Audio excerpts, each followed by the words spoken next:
강남구 안에서도 보면은 또 대표되는 동네들이 있잖아요. 대치동은 학원가, 그 다음에 뭐 압구정동은 오래된 부촌, 그 다음에 그 역삼동 일대야말로 상업지역 중심지. 지금 보면은 아예 개포동은 새 아파트로 단장을 해서 새로운 신흥 어떤 또 주거 지역으로 거듭나게 되고, 강남구 안에서도 그렇게. 그 다음에 이제 뭐 압구정 일대에는 거의 재건축 연한이 됐기 때문에 곧 빵 틀 지역이고, 지금 세주택이 가장 많이 포진되어 가는 곳이 바로 개포 쪽인 것 같은데, 현재도 지금 뭐 그럼 말 나온 김에 개포 쪽에 재건축 현황 한번 보면은 뭐 이미 뭐 분양이 돼서 입주하는 건 그렇다 쳐요. 한 3천만 원 말에서 4천만 원 초반대 분양가를 가졌는데, 그때 딴에도 굉장히 비싼 가격이었어요. 뭐 그랑자이 같은 경우에는 한 3천 세대이기 때문에 어마어마하다고 볼 수가 있겠죠. 주공 4단지. 아파트 가격은 종전 아파트 가격이 뭐 신규 주택에 의해서 견인되는 경향도 있고, 네. 예, 종전 아파트 가격으로 인하여 새로운 아파트가 가격이 견인되는 현상도 있습니다. 네, 동반상승이라고 보는 거죠. 그렇게 말씀하는 게 대부분의 사례 비교가 거래 사례에 의해서 결정이 되는 상황인데, 그런 걸로 봤었을 때 이제 새로 분양을 2019년도 뭐 5월에 하는 거라고 하더라도 전 종전에 뭐 개포동 신규 분양했던 일반 분양가하고는 큰 차이가 나지 않을 거다. 그런데 이제 조합원들 입장에서는 최대한 많이 받아야 자기 조합원의 그 가격이 낮아지거나 또 다른 걸로 혜택을 받을 수 있기 때문에 작년에 했던 그 금액보다는 일정 부분 조금 위로 반영을 해서 하지 않을까. 그럼에도 불구하고 충분한 수요는 가지고 있기 때문에 저는 이런 생각을 가지고 있거든요. 그럼 4천만 원 지금 초반대까지가 지난해였다면은 4천만 원 한 뭐 초중반까지 간다. 그렇게 했을 때는 지금 그러면은 분양가가 이제 9억 원 이상 다 물론 이상 되잖아요. 그러면 중도금 대출 안 될 테고 현금 10억 정도는 가지고 있어야 된다는 얘기가 되는 거고, 그렇다면 그걸 청약할 수 있는 수요층이라는 거는 강남권 안에서 대부분 놀지 않을까. 오래된 주택을 가지고 계신 분들이 갈아타기를 하고 싶다거나, 아니면 외부에 이제 그래도 그 정도의 금액을 보유하신 분들이 들어오시게 된다고 할 때 경쟁률 같은 경우에는 어떨까요?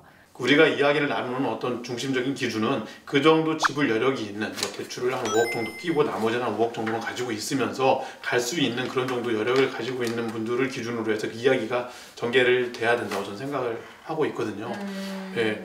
뭐 누구나 도전할 수 있는 그런 아파트 가격은 사실상은 아니죠. 네. 현재 시점에서. 네. 그럼에도 불구하고 무리수를 조금 해서라도 매입을 해놓으면은 개포동 같은 시장도 나쁘지 않은 어떤 시장력을 가지고 있다는 이야기를 이제 잘 꺼내보고 싶었던 거였습니다. 네, 그렇죠. 무리수를 조금 둘 수 있는 것도 굉장히 큰 능력이 돼야 돼. 무리수 조금이라는 게 정말 여기서는 수치상 상당히 크다고 보는데, 그래서 너무 아파트 가격이 고가이다 보니 어떤 조그만 소형 주택에 소위 말하는 빌라? 강남권의 빌라. 그건 어떻게 보시는지요? 강남에 있는 다세대 주택의 가치는 부동산의 가치가 아니라 아까 말씀드렸던 전반적인 가치에 의해서 평가를 하셔야 돼요. 그러니까 어느 지역에 있다라고 하는 가치 가지고 평가를 해야 되기 때문에 그거를 일일이 하나씩 그렇게 하기가 어려워요. 그 다음에 아파트하고 달리 이분들은 그 다세대 주택은 그 대지 지분이라고 하는 것이 굉장히 중요하거든요. 그런데 이제 요거를 분석할 적에는 그 대지 지분을 보시고 금액 대비 해가지고 건물값을 빼고 대지가 지분이 한두 평이라도 크다라고 생각이 되면은 사실은 그거는 이제 매입하셔도 되는 주택들입니다. 여기서 뭐 제가 좀 더 첨언을 드린다면은 강남에 있는 다세대나 다가구 형태의 말씀하셨던 빌라를 투자를 하실 거면은 일단은 그 대부분이 이제 다 오래된 주택이고 다시 이제 리뉴얼을 한다고 하더라도 그 아파트처럼 올릴 수 있는 어떤 그 면적이 나올 만한 데가 많이 있지는 않아요. 그렇죠. 그냥 있는 범위 내에서 그냥 뭐 리모델링을 해서 써야 되는 것들이 대부분이다 보니 그냥 그렇게 금액이 빡 올라가지도 않고요. 그냥 좀 그만한 선을 계속 유지를 하고 있습니다. 즉 내가 거주할 목적과 남한테 임대를 줄 목적이라고 그런 두 가지 기준 내에서 대부분이 임대를 목적으로 들어오시는 분들인데, 토지 가격 상당히만 일부 반영이 되고 어떤 우리 아파트라는 재화처럼 어떤 구조나 내용, 관리적인 측면에서의 그 금액의 가치가 반영이 되어 있지는 않은 대상물이다 보니 많이 올라가 있지 않으면서 향후에도 많이 올라가는 그런 그 부동산 대상은 아니다라고 생각하시는 게 더 좋으실 것 같아요. 나중에 이제 지구 단위 계획 구역으로 선정을 해서 거기 일대가 뭐 종상향이 된다거나 그 종이 바뀌거나 아니면 그 단계가 위로 올라가게 되거든요. 한 단계 네. 상승을 하는 건데. 그런 데가 있다라면 조금 비용을 주고라도 토지 가격만 가지고 투자해봐도 나쁘지 않다라고 저는 이야기 드리고 싶습니다. 그렇다면은 종상향 말이 나와서 그런데 예. 종상향이 될 만한 가능성이 있는 조건을 갖추는 게 있는 걸로 알고 있는데.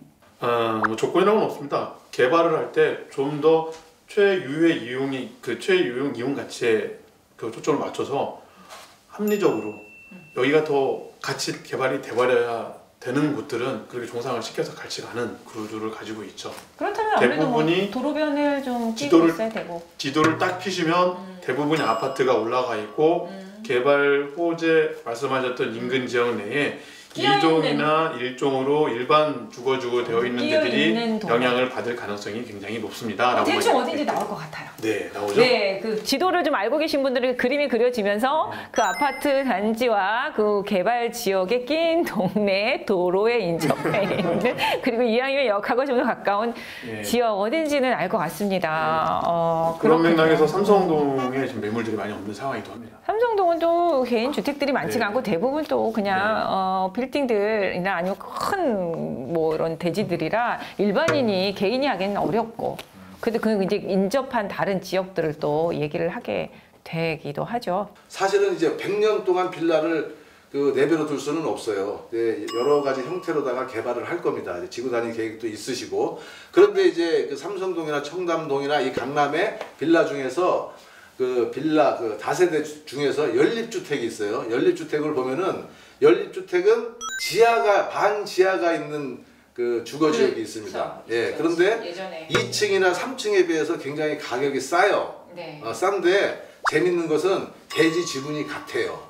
오히려 지하에 있는 것이 대지 지분이 큰 것이 있습니다. 만약에 이게 재개발할 때 좀 저렴하게 그렇죠. 이용할 수 있죠. 예, 같은 이제 투자를 하신다고 그러시면은 이제 조합을 단기는 안 됩니다. 단기는 안 되고 장기적으로 그 지분을 분석하시면은 장기적으로 투자가 되고 혹시나 들어오실 분들은 장기적으로 들어오실 틈새. 그 아이템은 있다라고 하는 거예요. 예, 예. 틈새가 있다. 그렇게 항상 우리가 멀게만 보지 말고 똑같은 화곡동에 있는 다세대 주택하고 삼성동에 있는 다세대 주택하고 모양은 똑같아요.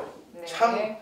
참 오래됐기 때문에 고저택합니다. 그런데 네. 그 가치는 이제 달라질 거라고 하는 말씀을 드리고 싶은 거죠. 그렇죠. 부동산의 매력이 그거죠. 입지가 어디냐. 아무리 똑같은 모양의 주택이 있다고 해도 입지가 어디냐에 따라서 이렇게 가격이나 어떤 가치가 달라진다는 게 또 부동산의 매력인 것 같습니다.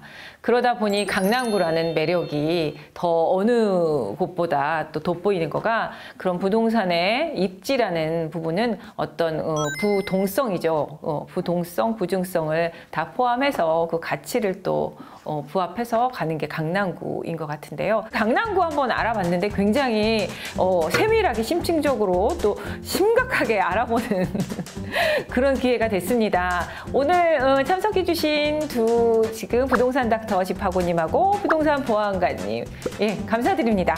감사합니다.